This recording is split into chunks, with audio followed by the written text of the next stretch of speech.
Dünya Uyghur Qurultayı Argentina Jinoiy ishlar Federatsiya Oliy sotiga norozilik arzi sunib, Uyg'urlarga qaratilayotgan insoniyatga qarshi jinoyat ustidan da'vo etishni talab qildi.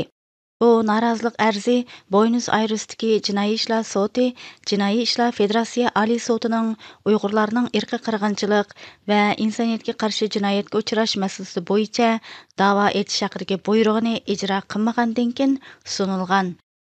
2022 yılı 8 ayının 17 günü Angliyalik xalqaro qonun advokati Michael Pollack qatarlıqlar Dünya Uyghur Qurultayı və Uyghur Kişilik Hüquq Quruluşuğa vakalatan Argentina Jinoiy ishlar sotiga Xitoyning irqiy qirg'inchilik jinoyati ustidan arz sungan edi.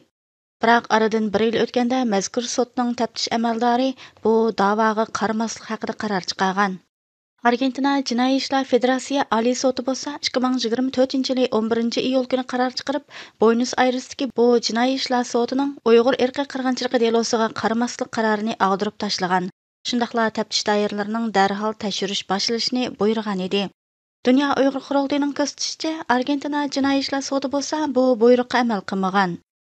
Advokat Michael Pollack Dünya Uyghur Qurultayıning bu vaqtdagi maxsus bayonotidagi so'zida Buenos Airesdagi bu jinoiy ishlar sotining harakatidan qattiq afsuslanganligini bildirgan va bu da'vo Argentina qonun sistemasining obyektivligi va uning Argentina asosiy qonunini qo'llanishdagi tarafsizligiga munosabatlik bir qatimliq sinoq deb ko'rsatgan. U bayonotdagi so'zda mundaq degan: Biz sotning adil qaror chiqarish majburiyatini ado qilib, bu delo orqali zo'r va kuchli davlatlarning qo'rqitish vositasi orqali jazoga tortilishdan qochib qutulolmaydiganligini ko'rsatib berishni umid qilamiz. We have sufficient today the Court of Cassation for the Uyghurs Universal Jurisdiction case. The Court of Cassation previously... Argentina Jinoiy ishlar sotining irqiy qirg'inchilik jinoyati, insoniyatga qarshi jinoyat va dunyoning har qanday yeridagi odam qiynash jinoyatlaridan hisob so'rash huquqi bor bo'lib, sotga sunilgan arznamada Xitoyning Uyg'urlar va boshqa turkiy xalqlarga irqiy qirg'inchilik va insoniyatga qarshi jinoyatdan iborat xalqaro jinoyatlarning javobgar ekanligi bildirilgan.